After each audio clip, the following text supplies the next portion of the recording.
Welcome, people of the World Wide Web, and as you know, it's movie review time, and obviously it's already blatantly in, even though I did a little there. It is The Little Mermaid.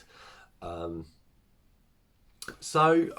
into it, I've had very mixed feelings. Obviously, there's been a lot of stuff out in the news. I do like the original, and we're gonna, before I go into a lot of stuff, try and give you an overview. So, it is. The film and the story are very similar to the original, and if anyone hasn't seen it, this is a brief rundown of what it is. Basically, you have Eric, who is the prince of a Earth kingdom. He is sailing on a boat, an accident happens, and he is saved by a mermaid called Ariel. She is a mermaid, but she wants to go up on land, and it is very much the land people supposedly fear the mer people, and the mer people fear the land people. As things goes on, she saves Eric. He hears her voice and basically is then looking for a human woman that he believes is the woman that has saved him, not knowing it's a mermaid.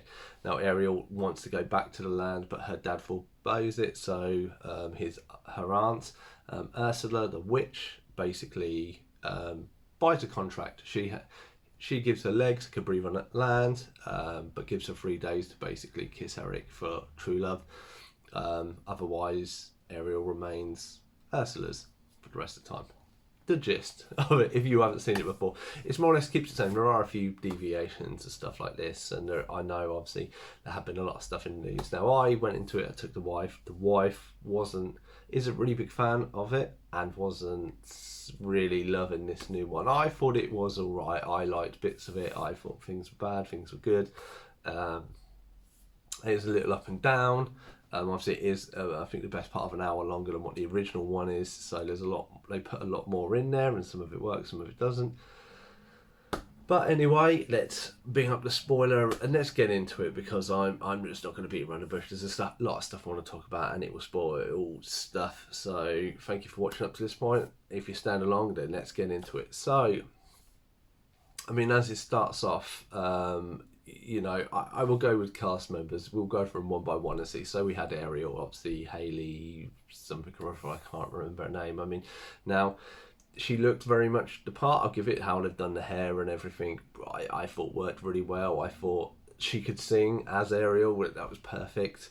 Her acting wasn't the best, I would say. And there are other bits too. I mean, there's an opening bit where she's in the water and it's CG'd, and the CG, I think, in places was really, really bad in this film. Like, her hair does not look natural, how it's supposed to be flowing in the water and stuff like that. Sometimes it did work good, sometimes it didn't when it was further away and you could kind of all blend it in. Maybe it's budget cost. There are a lot of things have come up about CG not being as good and stuff like this, and by the by, maybe that's people trying to, push more digital stuff on a budget. Eric, I don't know the bloke's name. I've not really seen him in anything, but I thought he was very good. Eric, his roles with the other characters outside of Ariel, pardon me, was worked really well. With the Prime Minister and his mum and the ship crew and stuff like that, and obviously having this additional feature that they've added to the movie that he wants his kingdom to basically go out on the world and explore and learn what others are doing, so they can mirror it and kind of all work together, and that's something. So for me that makes sense. That works. That worked well for me to have that kind of a viewpoint. The fact that Eric is a castaway, I thought they were maybe going to do something different, but it's just that his parents have died and the king and queen to look after him, or the queens look after him. Didn't bother me. I think he did his singing, he did quite well, and how I say interacted, and this is where I'll go back to by themselves. Ariel, the actress, singing was amazing, really suited. I say she looked like the part, and when she was in the water and stuff, it didn't seem too bad. She became very wooden when she came on land. I thought the dance and stuff and that, you can dance a fine, you don't. When she actually has dialogue or not has dialogue because she can't talk, and when she's interacting with people, her and Eric, I just did not feel any kind of chemistry. I mean, they could have just been brother and sister for all I know, or just two people meeting on a street. really didn't work. I mean, they both looked the part and stuff like this, and I say, and the singing and stuff was on part. I just thought their chemistry personally didn't work, and I say, and maybe it's down to that they are minor actors and they don't have enough acting experience to show in this. Maybe it's just how they were directed. I don't know. I can only assume on what I've seen. So there's that side of it. So then we start moving to the other characters. So the human characters, I thought, I looked at the Prime Minister, I thought he was really good. He was kind of a newish character that they brought in. The Queen Mother, again, she was quite good as well. Anybody watching this who hasn't seen any of the stuff before, or when Ariel was walking through the market and the woman gives her a fork, or a dingle hopper as it's called, that is the original voice of Ariel. I already knew that. I already knew what she looked like, so I picked her out straight away. So it was good that they kind of had a little throwback there, kind of the passing the torch, or so to speak, of being featured in the film. Then we'll go to the sea side.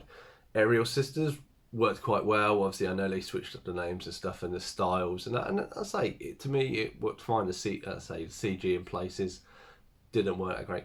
King Trident, I had a massive problem with. My wife agrees with me even on this. He looked like a low-budget Aquaman to me. It's Javier Bardem, I think his name is. So from No Country Old Men that I've seen recently, he was in, and obviously I think he was in Pirates of the Caribbean, the last one. Like, he is a good actor. He just is no way in my mind suited for the role. He was like a middle-aged grumpy man, whereas King, he didn't come across to me as a king. He was just a standard, like, probably if you took someone's dad who's a little bit whiny, that's just how he was. There was no point at that time I thought, oh my god, he's the king. And even there were scenes where he would have been like, I'm the almighty King Trident and stuff like that. And there was none of those kind of scenes in there. There was only the scenes where his daughters all turn up. And so they turn up and it's all about this celestial kind of, or this kind of meeting up. And I did quite like the siren's voice of the mermaid, of how that's the reason why Ursula takes the voice. But anyway, King Trident I did not work at all. So that's another strike. Then we take the last character, which is Ursula, played by Melissa McCarthy.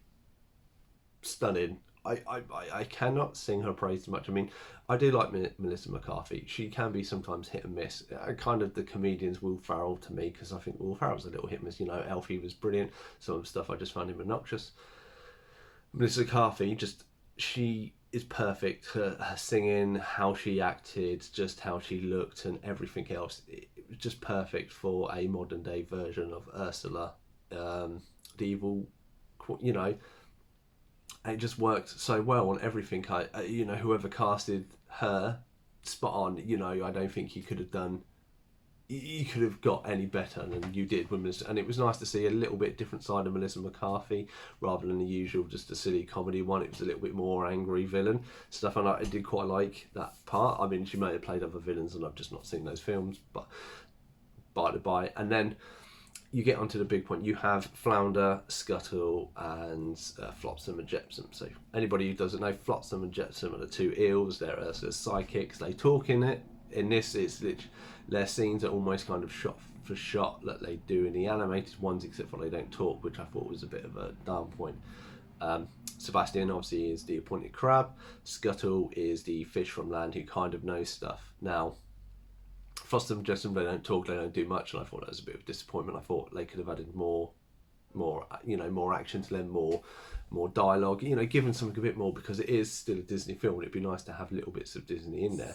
But it seems in a Disney film, they have kind of this one main focus, that they want to make a live action, and like Lion King, let's make everything look as realistic possible. I think they try to do this on a lot of things, and to be honest, it takes away from what Disney is, because Disney does. If they draw a boat, it's a boat. If they draw the land, they draw land. If they draw a bird, then it's a bird. Yeah, it talks. This is Disney. It's just something you have to understand. But in this, Scuttle can talk, Flounder can talk, and Sebastian can talk. No other sea creature talks, interacts, or does anything with this. And I thought that was a bit of a shame. It then puts more emphasis on these three characters. Now, Scuttle sounded like a bloke. I think it was supposed to be a bloke, and he was like a seagull in the original. This one, he's a different type of bird that can go under the water, and the reason for that is they wanted to have that bird in underwater scenes. I understand that. I appreciate that. It looks like that. Scuttle I thought was better. This is voiced by Aquafina. She is a good actress. I like her. But I know she has an annoying voice and she's not everybody's cup of tea, same way like Miss McCarthy. If you don't like Aquafina, you will go off this character. I mean, she has a song and that. I mean, say, I don't mind her. Maybe in 5-10 years' time when I've seen like 100 movies of her in, she may seem whiny and that. But at the minute, I don't. And for that, I don't mind. Scuttle, the new Scuttle, I do prefer the classic one. But I didn't think she did too bad. It didn't bother me. Sebastian, he's played by a guy from Snowpiercer and Hamilton, the Hamilton musical. Now, for me, really, really rubbish. Like, the fact he looks like a human crab, he was very timid, very shy, and there is even I'll quote my wife here that's saying Sebastian had a bit more flair, a bit more character to him in the animated version. In this, he's very flat. He's very like, oh yes, my lord, and he comes out. And even they've got somebody playing him with trying to put on a little bit of a Jamaican voice, because as far as I know from the actor, he doesn't sound like the character he is, and it just doesn't work. It kind of ruins that story. And I mean, he has more of a role in this. And other characters I feel don't, and the other one is like Flounder. Flounder looks a bit weird anyway, but doesn't have hardly any of a role. And I think Flounder, sounding like a kid, the person who playing him didn't sound too bad. I would have liked him to have had more of a role in it, but he didn't. But that's by the by. So there was that side of things. As I say, it's mixed in that. And then we go on to obviously the CG. Now I mentioned with things here, now there are points, and I say this about them trying to make it realistic. So Ariel has an underwater cave where she keeps all her treasure. Now, when you see it, most of it is in shadow. Most of it is dark. Now, there are two reasons for this. One, they go in, we want it to be as realistic as possible. So the one hole at the top that has moonlight coming through or sunlight coming through, you can see it. Everything else is just in shadow and you can barely see it. Yeah, that's great for making it realistic, but for the audience, it's really hard to see what's going on and stuff. It's really, you need kind of extra light sources just to kind of give it up. I know I understand that's maybe not realistic, but to me, it's clearer. I understand what I'm seeing on it. Same with the shark chase earlier on. It's so dark in places you can't really make out stuff. And then I wait for the version to come to home, physical media, and then you watch it and you're like, I can see a lot better what's going on now. And it's like, well, why couldn't they do that? And why did they darken that down for the cinema? I mean, the only thing I can assume is because there's so much to animate and stuff, and because of budgets, they put it dark. Like they've done in Game of Thrones, like they've done a lot of other stuff, and it's so you can't see the details, and then you don't have to spend time and money and effort to put that in. It's kind of trying to cheat in it, and to me, I want to see what's going on. I hate when stuff is fast cam. I hate when stuff is dark and you can't kind of clearly make it up. And I'm not saying that I've got bad vision, but I'm just looking at it and I'm like, I can barely tell what's going on, and it kind of you don't get pulled into the action and the thing as much. So that's more or less everything to go on. I did like the song, I know I've been a bit negative here. I did like the extra songs that come in. Like Prince Eric had a song early on, I thought it was quite good. I did like the castle, the scenery and stuff, some of the dancing and stuff. I did like those aspects. I did like quite a lot of the actors and actresses, singular, except for Trident specifically, and some of the CG, and Sebastian and that.